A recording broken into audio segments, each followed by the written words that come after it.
ورسوله الكريم أما بعد فأعوذ بالله من الشيطان الرجيم ولا تقولوا لمن يقتل في سبيل الله أموات بل أحياء ولكن لا تشعرون وقال رسول الله صلى الله عليه وسلم أفضل الصيام بعد شهر رمضان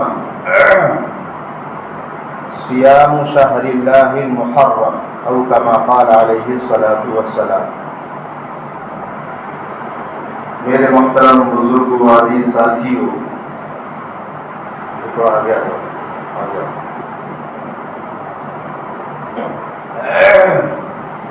یہ محرم کا مہینہ شروع ہو چکا ہے۔ پچھلے ہفتے بتایا گیا تھا کہ اسلامی تاریخ کا یاد رکھنا بھی اور لکھنا بھی ہر مسلمان کے ذمے فرض ہے۔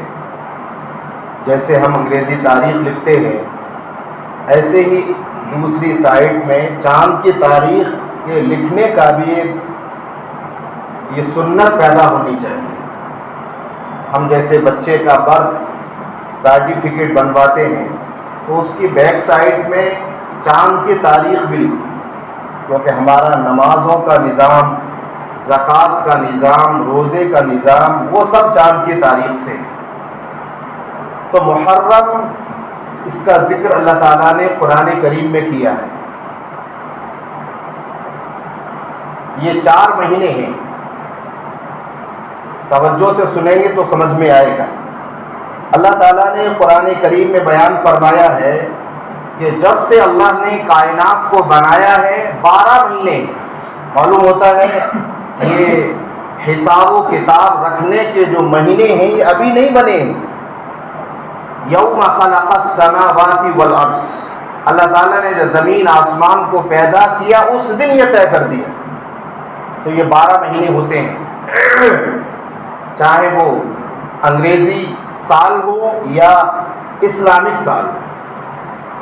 محرم سے ہمارا شروع ہوتا ہے جو چل رہا ہے، اور یہ ذی الحجہ پر ختم ہو جاتا ہے۔ جیسے جنوری سے شروع ہوتا ہے، دسمبر کا ختم ہو جاتا ہے۔ تو اللہ تعالیٰ نے قرآن کریم میں بیان فرمائے ہیں 12 مہینے، اور یہ 12 مہینے جیسے ہمارے پڑھنے والے بچوں کو جنوری سے دسمبر تک یاد ہوتا ہے، کتنے ایسے اسکول ہیں جہاں پر محرم سے ذی الحجہ کے مہینے یاد کرائے جاتے ہیں؟ نہیں ہے۔ یہ بڑا افسوس کا مقام ہے کہ جن مہینوں سے ہمارے اعمال، ہماری عبادتیں جڑی ہیں، وہ ہمارے بچوں کو یاد نہیں ہے۔ پوچھا جائے کہ بتاؤ اسلامک مہینہ کب سے شروع ہوتا ہے، بچوں کو نہیں پتا۔ تو ہم اپنے بچوں کی اپنی نسلوں کی زندگیاں گویا کہ ہم اسلام سے دور کرتے چلے جا رہے ہیں۔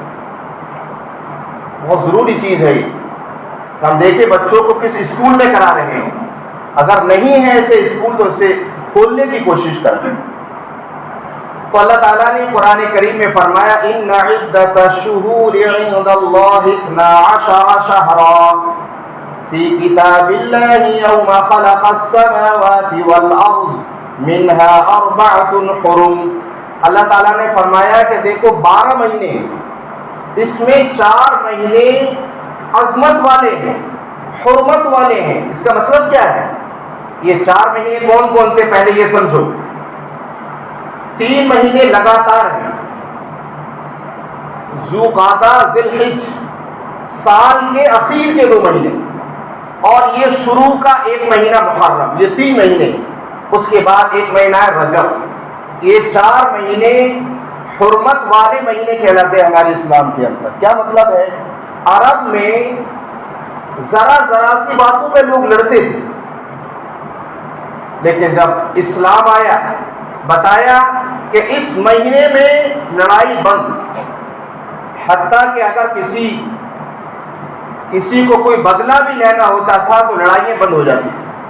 ہمیں عرب کی لڑائیاں مشہور تھی کہ میرے اونٹ سے پہلے اس نے اپنے اونٹ کو پانی کیوں پلا دیا، بس ذرا سی باتوں پر نسلوں تک لڑائی جاری رہتی تھی۔ اس کا ذکر اللہ نے قرآن میں کیا ہے، الہاکم التکاثر حتی زرتم المقابر، یہ کہ لوگ مال و دولت کی وجہ سے لڑتے رہتے تھے اور لڑنے کو فخر سمجھتے تھے۔ اللہ نے قرآن میں بیان کیا ہے کہ آپس میں فخر کے طور پر کہتے تھے دیکھو میری خاندان والوں نے اتنے لوگوں کو مارا، چلو قبرستان میں دکھاتا ہوں۔ حتی زرتم المقابر، یہ ترجمہ ہے، حتیٰ کہ وہ قبرستان پہنچ جاتے تھے، آؤ میں دکھاتا ہوں۔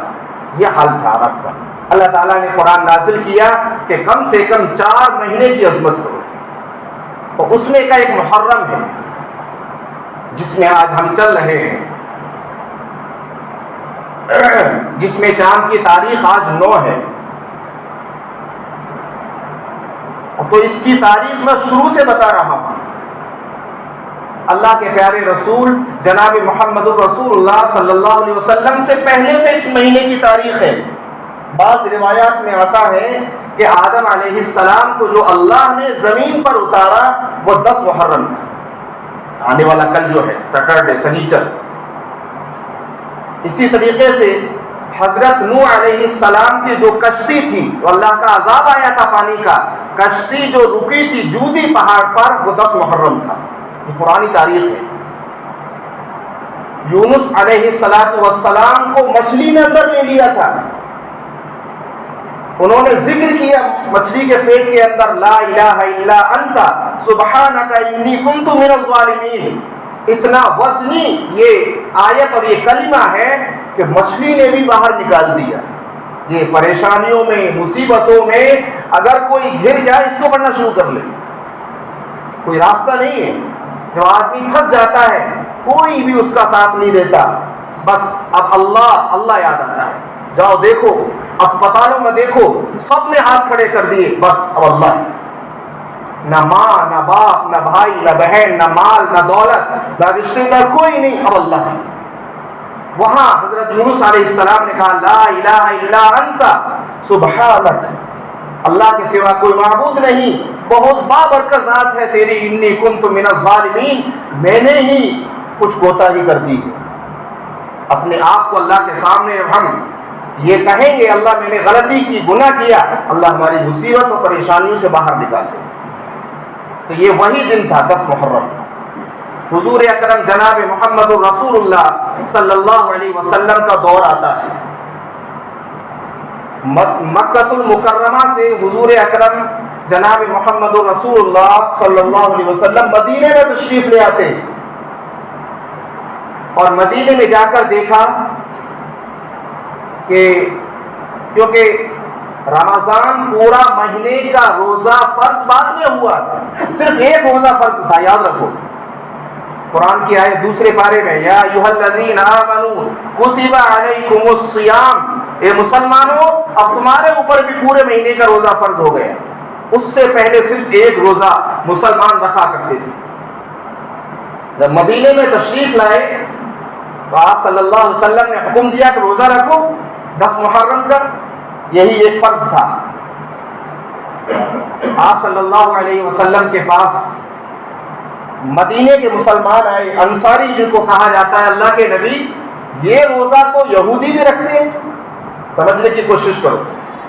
بعض مسلمانوں کو یہودی نہیں پتہ کسے بولتے ہیں، افسوس ہے مسلمانوں کی، سب کچھ سمجھ لیں گے لیکن ہم نے اپنا دین نہیں سمجھا۔ بعض یہودی عربک قرآن میں ذکر ہے ان الذین آمنوا والذین ہادوا والنصارى والیہود، یہ یہودی یہی ہے، انگلش میں ان کو جیوز کہتے ہیں۔ مدینے میں بہت تھے یہودی۔ اللہ کے نبی صلی اللہ علیہ وسلم نے فرمایا اخرجوا الیہود والنصارى، جزیرے عرب سے ان کو نکال دو۔ یہودیوں کو نکال دیا گیا، مدینے میں نہیں ہے۔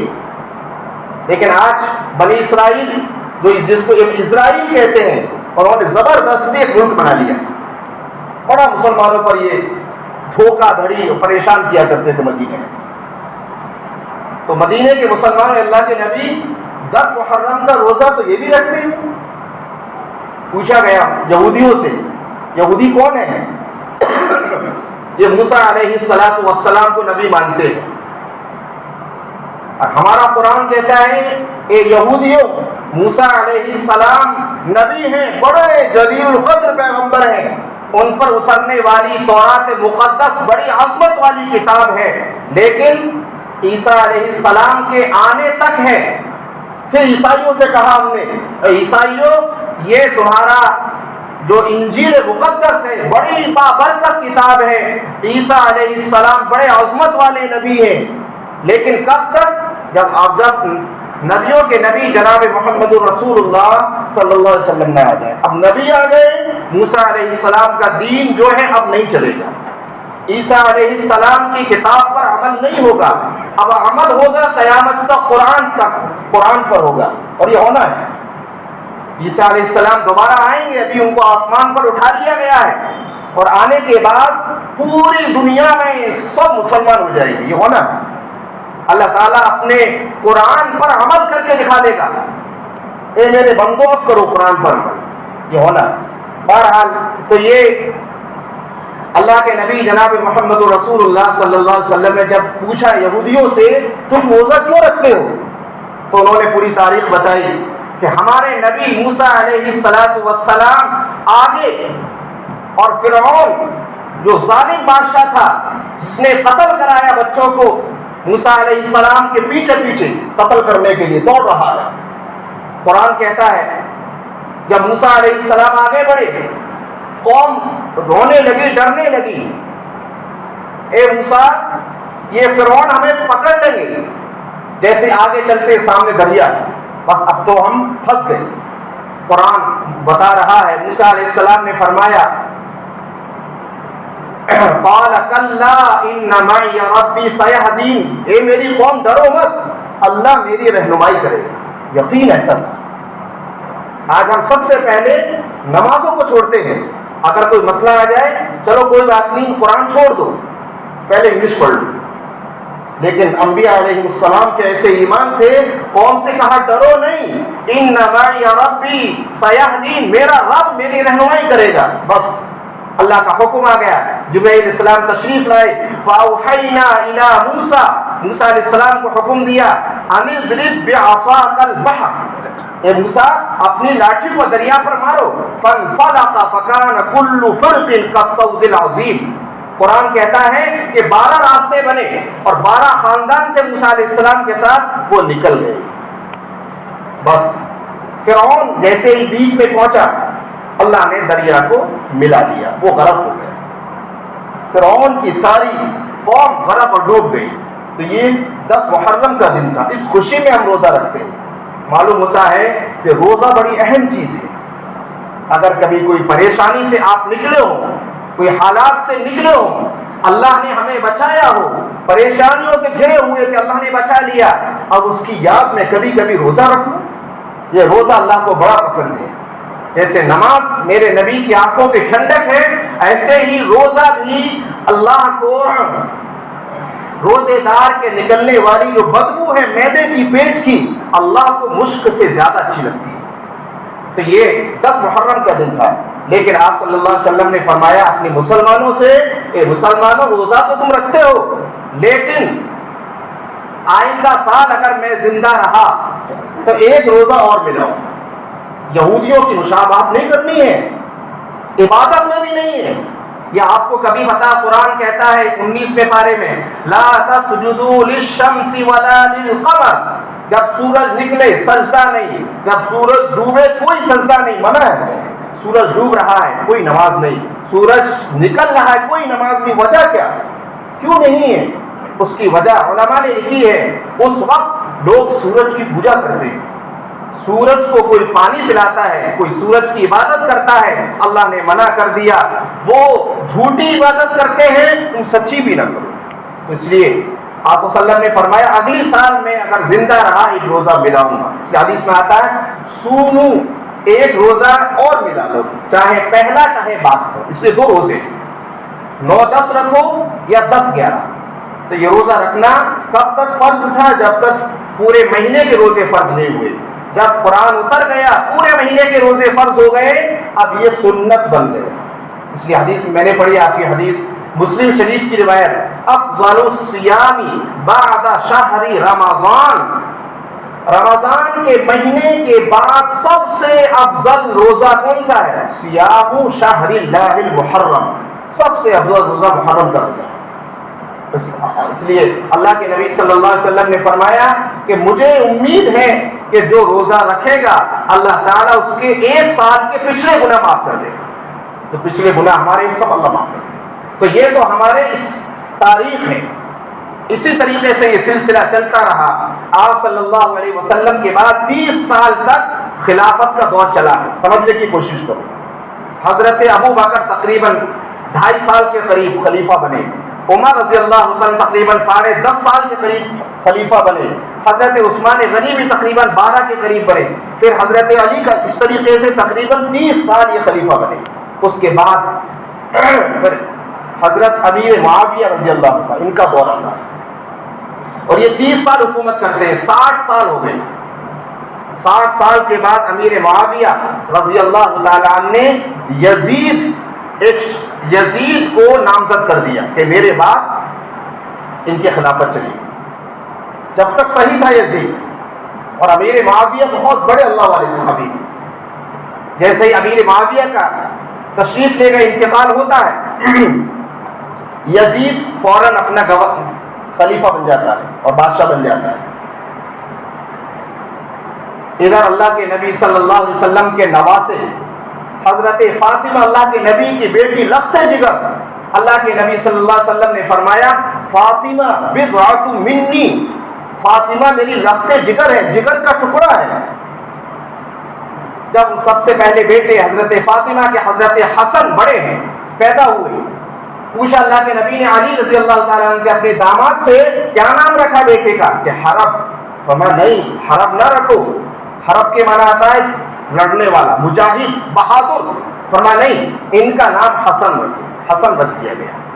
پھر دوسرے بیٹے پیدا ہوتے ہیں، پوچھا گیا حضرت علی سے پوچھا کیا نام رکھا؟ کہ حرب۔ کہ نہیں، ان کا نام حسین رکھو۔ تو یہ دونوں نام، ایک بیٹے اور ہوتے ہیں ان کا نام محسن رکھا جاتا ہے، لیکن وہ بچپن میں وفات پا جاتے ہیں۔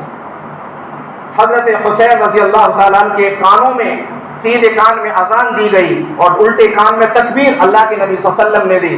حضرت حسین رضی اللہ تعالیٰ عنہ بڑے ہو جاتے ہیں، جب یزید کا دور آتا ہے، حضرت حسین رضی اللہ تعالیٰ عنہ نے منع کر دیا کہ میں ان کے ہاتھ پر بیعت نہیں کروں گا، یعنی بیعت کا مطلب ان کو خلیفہ نہیں مانوں گا، وہ فاسق اور گنہگار شخص ہے۔ جو مدینے کے گورنر تھے اس وقت ولید ابن عتبہ، بہت نیک صحابی تھے، یزید نے وہی دمشق سے خبر بھیجی